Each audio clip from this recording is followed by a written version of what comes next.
Ever had the feeling that you knew what someone was going to say just before he said it? Or have you ever walked into a strange room and had the sensation that you'd been there before? Well, if you have, you've taken a small step beyond. Now watch a giant step.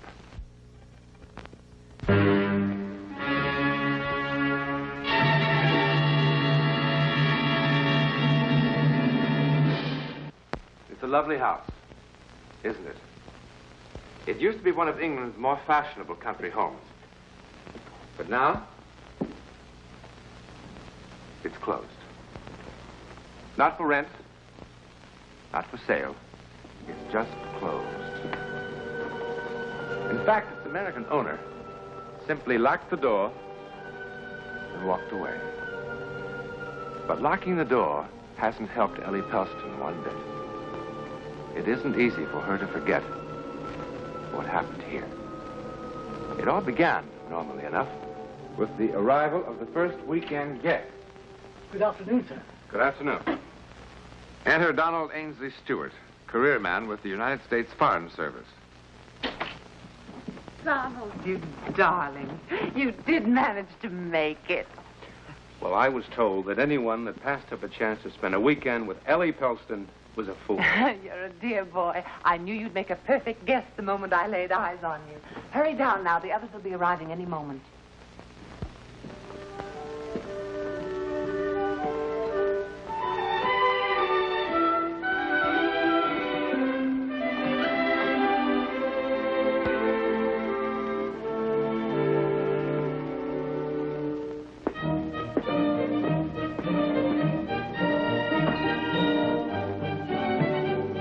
May I help you unpack, sir?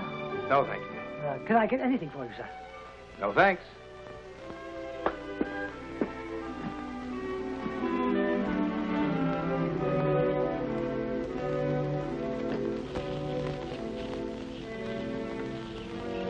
Do you think I'll go on taking this sort of thing from you forever? You won't have to ever again. What are you talking about? Can't you see? It's plain enough. I'm packing. I'm leaving you, Carter, for good. But leave it. For whom? Anyone who can make me feel like a woman. Why, you cheap, rotten... Careful, Carter. You'll have a fit. No. You're not leaving. You're not. You'll never make a fool of me again. Not ever again. Threatening. How ridiculous you are. Why don't you stomp your feet and scream? Why don't you? Carter! Let me go! No! No! No! Let me! Stop it! Stop it!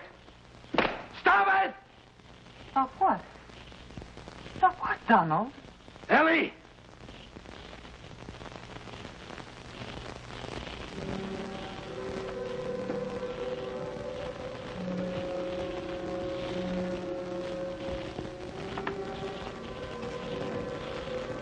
Donald?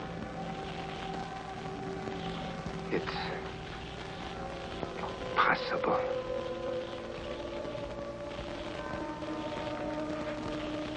Gone? Donald, who's gone? They were here. They were.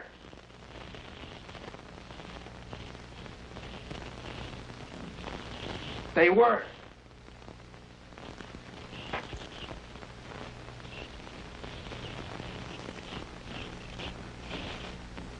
Who was here? I don't understand. Donald, are you all right? Ellie.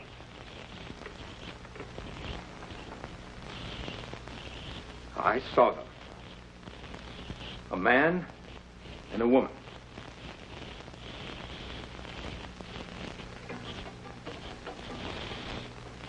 Ellie killed her with this.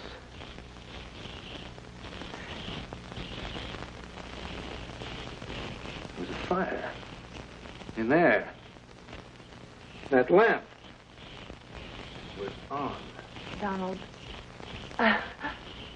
you're not serious.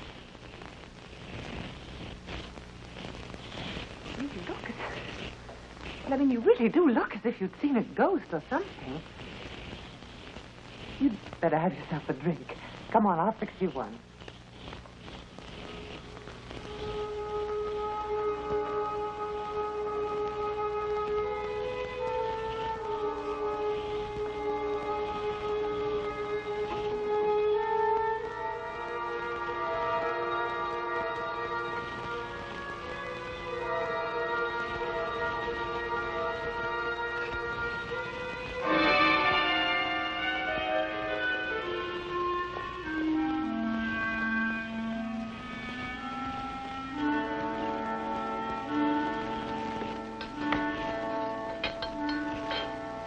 This will fix you up. 7 different kinds of rum, a dash of bourbon, and all kinds of marvelous things. Well, now, that must be some of the others. Help yourself. I'll be right back, Donald.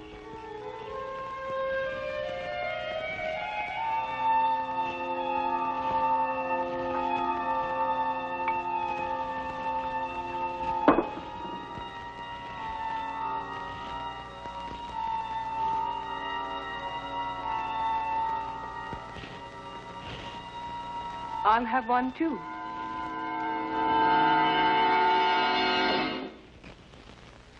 Well, I haven't made an impression like that in weeks.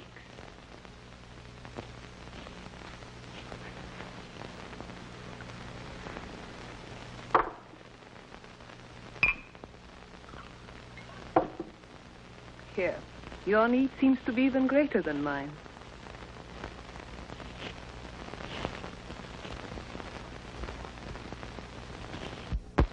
Was the drive down from London terribly exhausting? Oh, it was a bore. It was a terrible bore. I got so tired looking at the back of that chauffeur's head. Every place we go with Julian, we always have to drive. Just once I would like to be able to go by train. The car's quicker. Oh, the car is quicker. And if I say I'd like to go by aeroplane? The car's more You comfortable. see, he's stubborn. With Julian, every day has to be like yesterday. When you discover the best way to do a thing, it's foolish to change. None of you know my new friend, Donald Stewart. We must all be especially nice to Donald. This is his first time in England. He's to be attached to the American consulate here. Donald, this is Hermione and Julian Morley. How do you do? How do you do? How do you do? How do you do? And this lovely young thing is Claire Seymour. That is the secret of Ellie's success with people. Flattery rolls from her tongue as naturally as breathing. I thought she was just being accurate. There is no question that you're in the right line of work. Excuse me a moment. I have to talk to Isabella about dinner.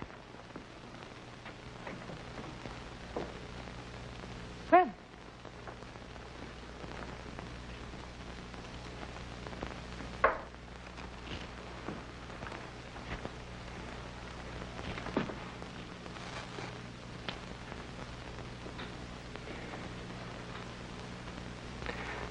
Now, I know what I'm going to say will sound not the way I mean it to sound, but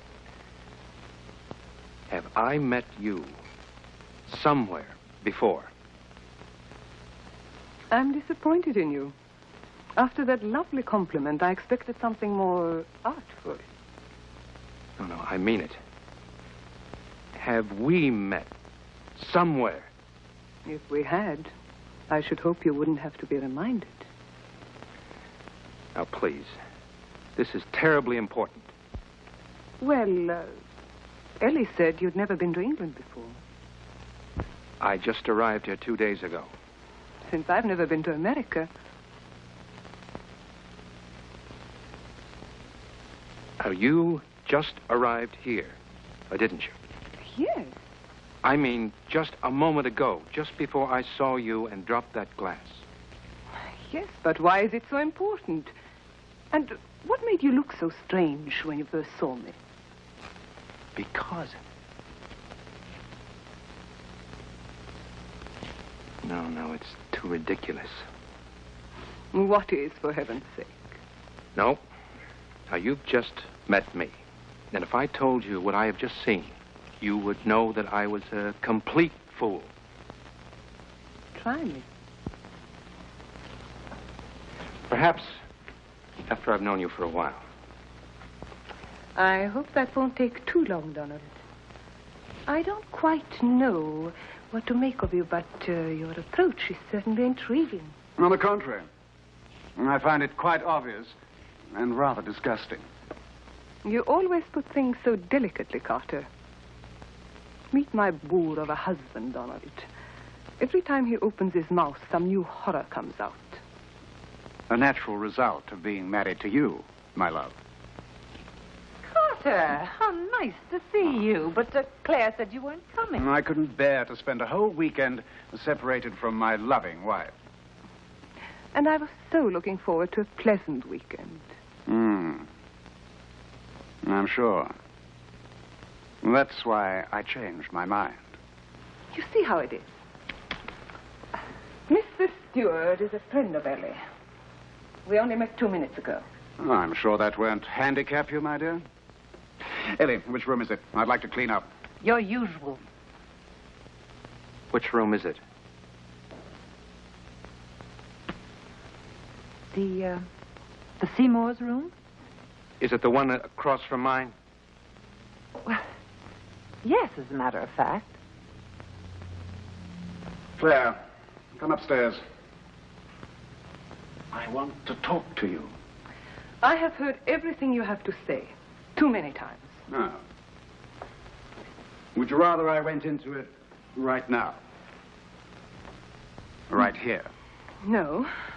I see no reason to bore everyone.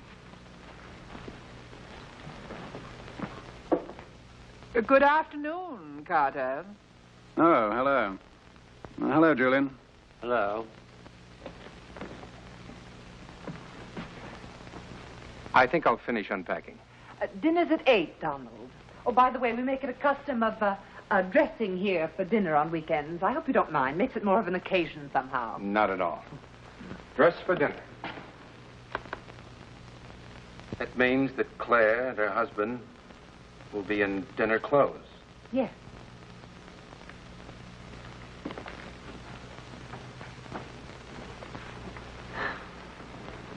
It's a very odd young man you found, Ellie. Yes. Isn't he?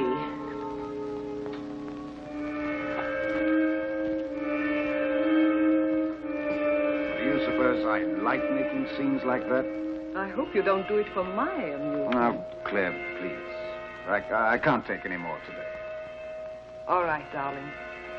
Let's forget it. Are you lost? Well, I realize how this must look, but I was just trying...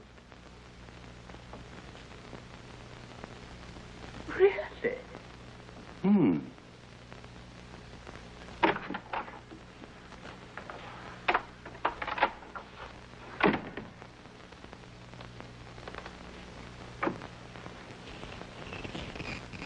And I can't blame you a bit if you've already made up your mind that I've lost mine.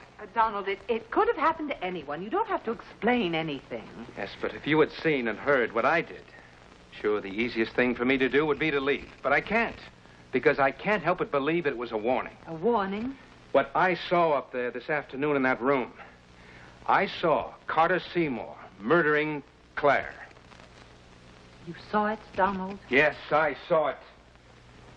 I saw it, and I heard it.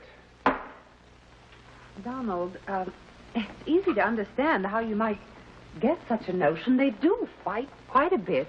But they've been married for 6 years, and it's always been like that. They really adore each other. It's their private kind of lovemaking. It's really, everyone knows, quite harmless. How could I have seen and heard what I did before I ever met them? Before they even arrived? How could I have seen them in that room while they were still miles from here?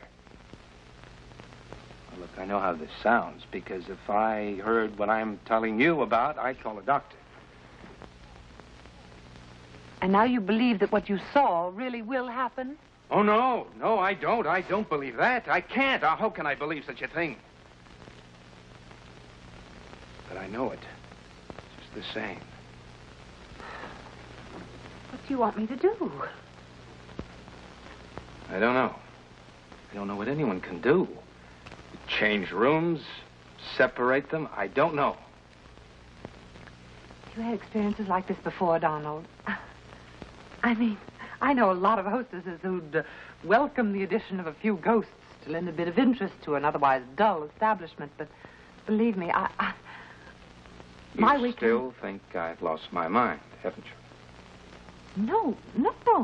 I wouldn't put it that strongly. Well, if you insist on making an issue of this thing, I do have my other guests to consider. They're dying for a drink. Martinis? Excellent idea.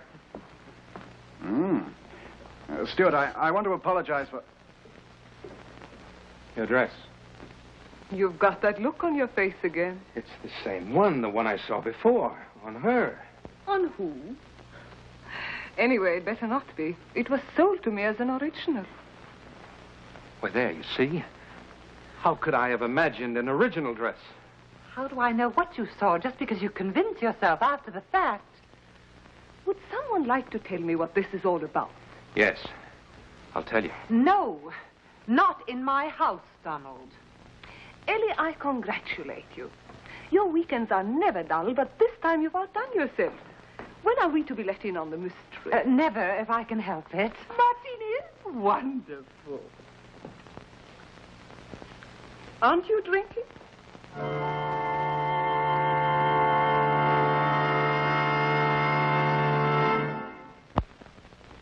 Carter, can't you ever say anything nice about anyone? Not if I can help it.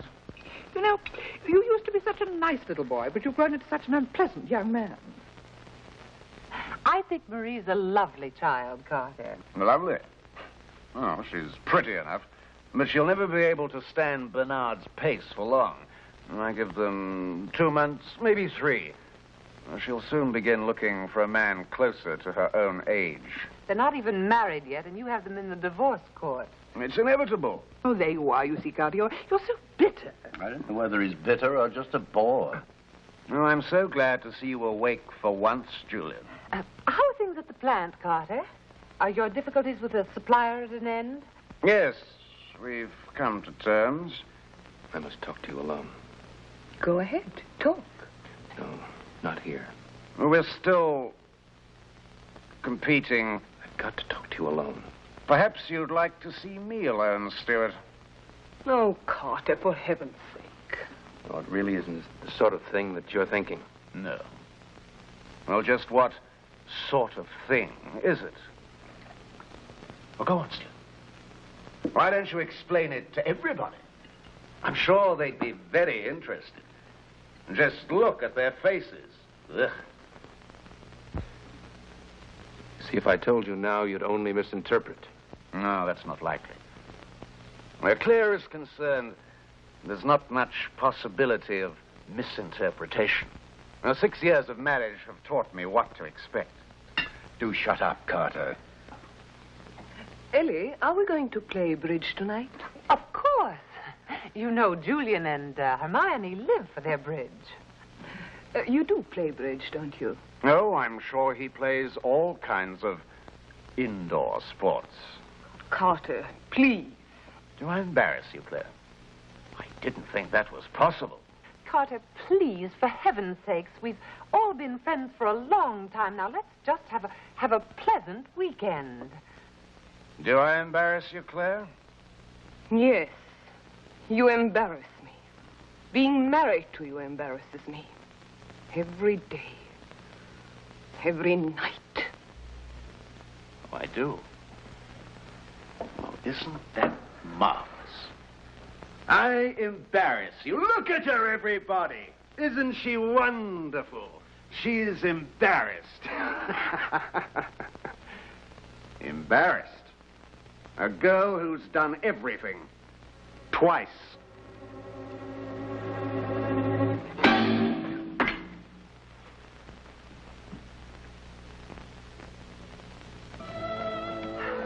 One spade. 3 cards. Pass. 5 clubs. Ah. Perhaps. Pass.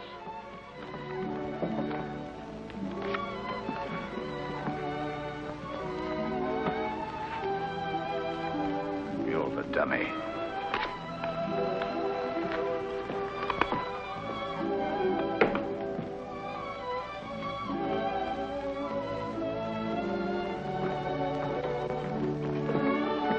Mr. Stewart, you are the dummy. Oh, I'm sorry. Can you excuse me? You know, Ellie, he really is a very odd young man.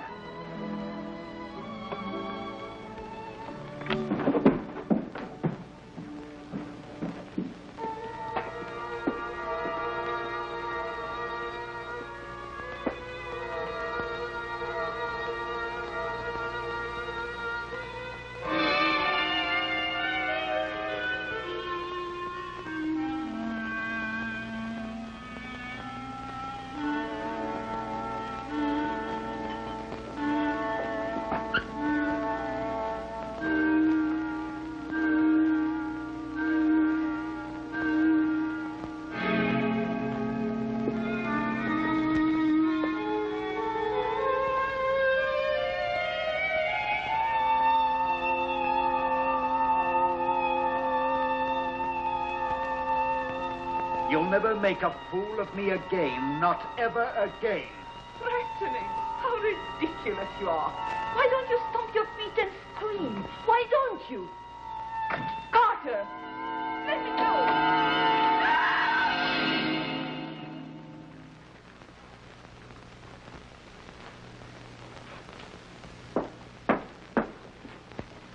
Now, wait. Sir? With the Seymours. Where are they? Mr. and Mrs. Seymour? Oh, they've gone, sir. They've gone. Yes, sir. Well, they can't have. Well, they have, sir. When did they leave? Just now. Oh, and they said to give Mrs. Pelston their regrets, that they're not fit company for anyone right now.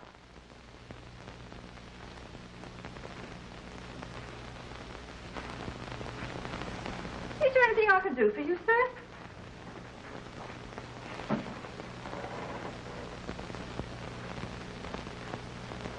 They didn't even light the fire. What's that you said, sir? It was nothing. It was nothing. Nothing? So it seemed.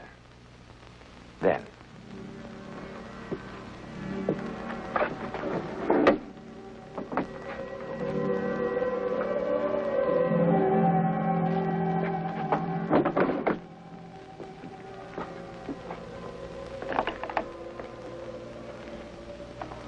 But it was hardly nothing. Call it mental radio, or whatever you like. Donald Stewart's experience was not a simple hallucination. It was an accident in time. Somehow, his mental radio had tuned into sights and sounds of the future. Sights and sounds that for some people, in some rare situations, seemed to repeat over and over again, from the past or the future, like an echo in the corridor of time. What Donald Stewart saw and heard did happen, just as he had seen it and heard it, in the same room, on that same September weekend, but a year later. Unfortunately, on the actual and fatal weekend, he was not there to interfere with fate. Now, perhaps as many believe, fate is inexorable, and nothing and no one can change it. Or perhaps not. In a moment, a preview about next week's One Step Beyond. Next week, and every week, we'll be bringing you the personal records of the rarest kind of human experience. Man's adventure in the world of the unknown, that mysterious psychic world beyond our five senses. This is your invitation to take with us that astonishing one step beyond.